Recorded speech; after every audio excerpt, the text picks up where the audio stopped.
الحمد لله أعز الإسلام بعمر بن الخطاب، والصلاة والسلام على من قال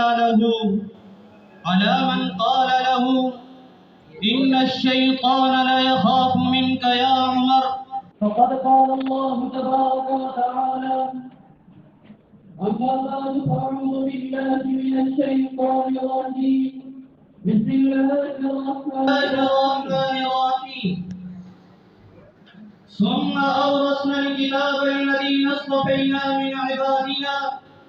صدق الله مولانا العظيم. وقال النبي صلى الله عليه وسلم: إن الشيطان لا يخاف منك يا عمر. صدق الله مولانا العظيم، وصدق رسوله النبي الأمي الكريم، ونحن على ذلك من الشاهدين والشاكرين، والحمد لله رب العالمين. محمد کے صحابی کا اوشانہ یاد آتا ہے، محمد کے صحابی کا اوشانہ یاد آتا ہے۔ بیس بدل کر گلیوں میں اوشانہ یاد آتا ہے۔ جب اس عہد کی مائیں ترستی ہیں آٹے کو، اے عمر تیری خلافت کا زمانہ یاد آتا ہے۔ میرے محترم قابل تعظیم و تکریم معزز طلباء کرام ساتھیوں، میں آج آپ حضرات کے سامنے جس عظیم الشان شخصیت کے سیرت کو لے کر حاضر ہوا ہوں وہ کوئی معمولی شخصیت نہیں ہے، جس کو سرکار دو عالم صلی اللہ علیہ وسلم نے اللہ رب العزت سے مانگا ہے۔ میں یہ نہیں سمجھتا ہوں کہ سرکار دو عالم صلی اللہ علیہ وسلم نے اللہ سے عمر بن خطاب کو مانگا ہے۔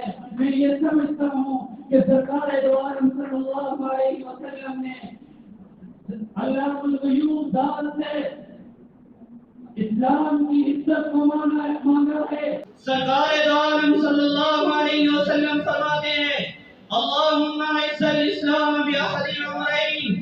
اے اللہ، تو اسلام کو عزت دینا چاہتا ہے تو پھر ابن ہاشم کو عطا کر، یا ابن خطاب کو عطا کر۔ پھر اللہ تعالیٰ کہتے ہیں: اے میرے پروردگار، تیری دعا عرش پار کر اسمان پر پہنچ چکی ہے۔ میں ابن خطاب کے دل کو دیکھتا ہوں اور ابن ہشام کے دل کو دیکھتا ہوں۔ ابو جہل تیری دشمنی بغاوت میں ملوث ہے۔ میں ابو جہل کو کتوں کی موت مروں گا۔ اور جب میں خطاب کے بیٹے کو دیکھتا ہوں اور تیری محبت میں خبر ہے، میں عمر بن خطاب کو لا کر تیرے قدموں میں ڈال دوں گا۔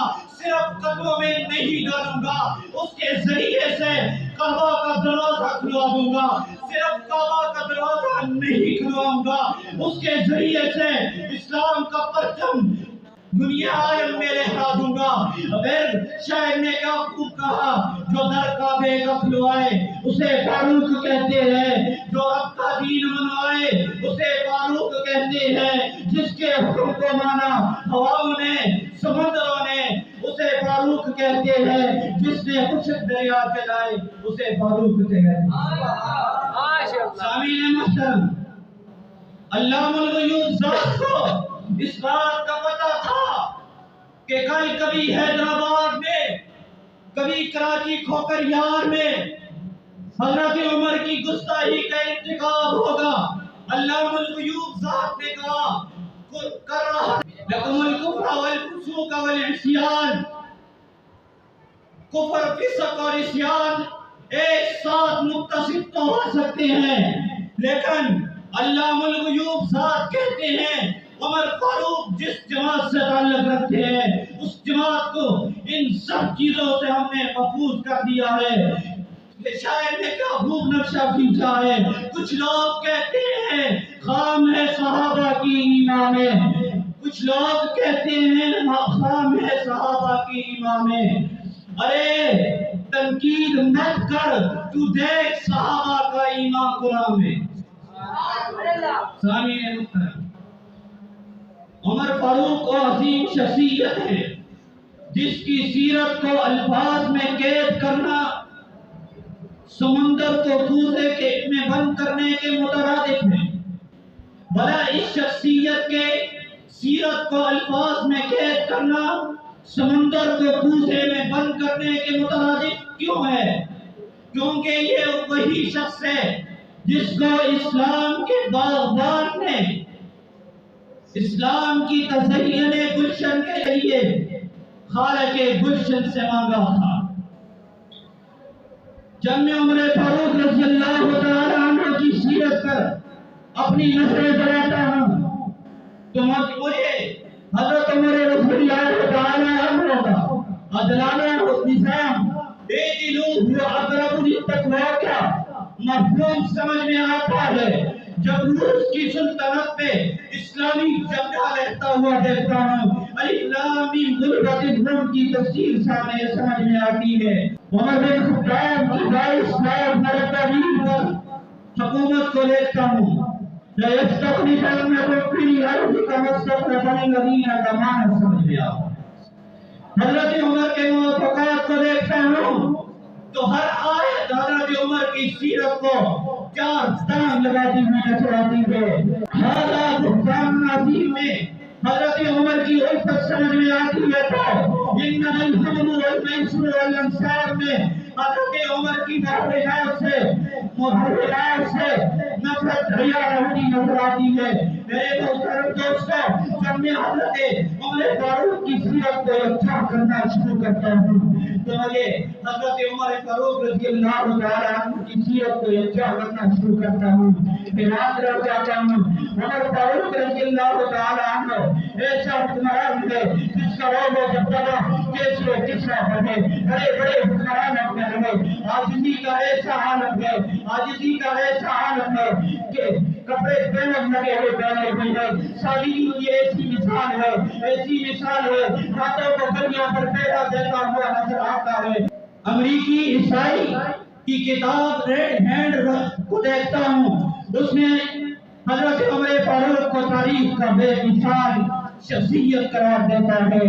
اور جب میں جواہر لال کو دیکھتا ہوں اپنی کابینہ میں حضرت عمر فاروق کی مثال دیتا ہے تو اسی پیش نظر میں حضرت عمر فاروق رضی اللہ تعالی عنہ کی خلافت کو عقیدت اسلام پیش کرتے ہوئے یہ اشعار سے جانتا ہوں۔ دل میں خوف خدا کا ہے، لب پہ ذکر قوم کا ہے۔ دل میں خوف خدا کا ہے، لب پہ ذکر قوم کا ہے۔ بھوک اور پیاس سے مرنے والے کتے کی بھی فکر ہے۔ جس کے ایک ہی خط سے حکمن دریا بہ جاتے ہیں۔ تم کیا جانو تبدیلی اس کو کہتے ہیں۔ تم کیا جانو تبدیلی اس کو کہتے ہیں۔ ایسے منظر دیکھ کر سورج ڈھلتا اور نکلتا ہے۔ ایسے منظر دیکھ کر سورج ڈھلتا اور نکلتا ہے۔ تم کیا جانو تبدیلی اس کو کہتے ہیں۔ نوکر اونٹ پر بیٹھا ہے، مالک پیدل چلتا ہے۔ نوکر اونٹ پر بیٹھا ہے، مالک پیدل چلتا ہے۔ ایک ہی قانون کے سائے میں نوکر اور مالک رہتے ہیں۔ تم کیا جانو تبدیلی اس کا کہتے ہیں۔ کیسر و کسر کی سپر پاور کو جس نے للکارا تھا، کیسر و کسر کی جس نے سپر پاور کو للکارا تھا، کبا کی دھرتی پر جب اس نے گوڑا مارا تھا، کہنے والے کہتے تم سے کیا جانو تبدیلی اس کو کہتے تھے۔ کہنے والے کہتے تم کیا جانو تبدیلی اس کو کہتے ہیں۔ کل وقت پہ دعا میں ہو اینی ہو نہیں سکتا، یہ میرا شعر محشر تک بنینی ہو نہیں سکتا، یہ میرا شعر محشر تک بنینی ہو نہیں سکتا۔ یہ ذکر نہیں ہے اقلیم، یہ نظریہ ایمانی ہے۔ مخالف ہو انجام جانو اے لوگو، مرتا ہے تو اس کی شکل کرتا نہیں دکھاتی وہاں رہی ہے